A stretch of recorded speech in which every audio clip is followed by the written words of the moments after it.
இப்போ நம்ம பாயசம் செய்ய போகிறோம். அதுக்கு தண்ணி கொஞ்சம் வச்சுட்டு தண்ணி கொதிச்சதுக்கப்புறம் இந்த ஜவ்வரிசியை அப்படியே கொஞ்சம் கொஞ்சமாக போட்டுக்கலாம். இன்றைக்கி கொஞ்சம் நிறையாவே பாயசம் செய்ய போகிறேன்.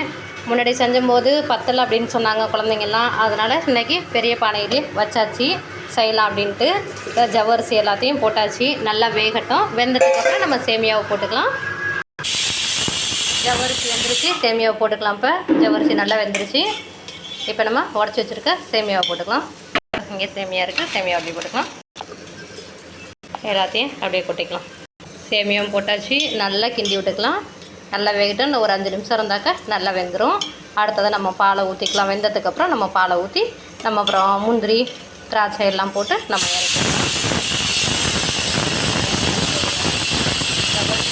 சேமியாவெல்லாம் போட்டுக்கலாம். இன்னும் ஒரு 5 நிமிஷம் இருந்தால் சேமியாவும் வெந்துடும். உளுத்த வடைக்கு உளுந்து ஆட்டி எடுத்து வச்சாச்சு. அடுத்தது பாருங்கள் அரிசி மாவு, இதுவும் ஆட்டி எடுத்து வச்சாச்சு. இதையும் அது கூட போட்டாச்சு. அதுக்கப்புறம் சின்ன வெங்காயம் பொடி பொடியாக கட் பண்ணி வச்சுருக்கேன். இதையும் நம்ம போட்டுக்கலாம். இதோட கொத்தமல்லியும் கருவேப்பிலையும் நம்ம சேர்த்துக்கலாம். உப்பு போட்டுக்கலாம் தேவையான அளவு. இன்னும் கொஞ்சம் போட்டுக்கலாம். அடுத்ததாக மிளகுத்தூள் கொஞ்சம். அடுத்ததாக சீரகத்தூள் கொஞ்சம். இது எல்லாத்தையும் போட்டுக்கலாம். நல்லா எல்லாத்தையும் மிக்ஸ் பண்ணிக்கலாம். இதை நல்லா மிக்ஸ் பண்ணி எடுத்தாச்சு. பாருங்கள் இந்த அளவுக்கு இருக்கணும். இந்த அளவுக்கு மிக்ஸ் பண்ணி எடுத்தாச்சு. இப்போ அடுப்பில் வந்து நம்ம பலகார சட்டி வச்சு எண்ணெய் ஊற்றி வச்சுருக்கோம். எண்ணெய் வந்து காயுது. எண்ணெய் காயிட்டு எண்ணெய் நல்லா சூடு ஏறிடுச்சு. இப்போ நம்ம வடையை தட்டி போட்டுக்கலாம்.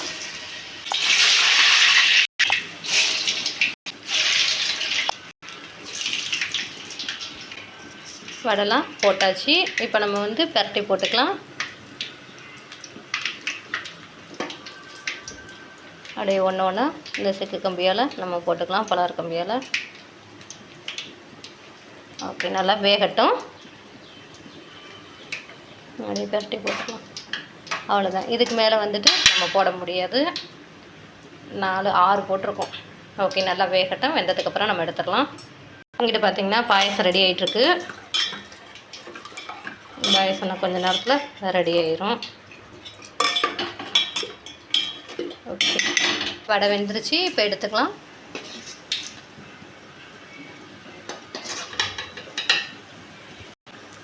எல்லா வடையும் வெந்துருச்சு. நம்ம எடுத்துகிட்டு அடுத்த பேஜ் போட்டுக்கலாம்.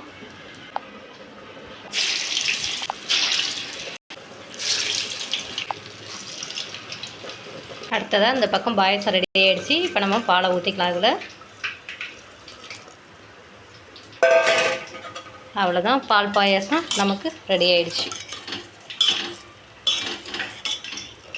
இங்கே பால் பாயாசம் ரெடியாக இருக்குது. இங்கே வந்து வடை ரெடியாக இருக்குது. அடுத்தது இனிமேல் நம்ம சுளியை மட்டும்தான் போட வேண்டியது இருக்குது. சுளியமும் கொழுக்கட்டையும் நம்ம பேலன்ஸ் இருக்குது. இது ரெண்டும் முடிச்சிட்டோம்னாக்க நம்ம சாமி கும்பிட்டுடலாம். ஓகே, இதை எடுத்துக்கலாம். நம்ம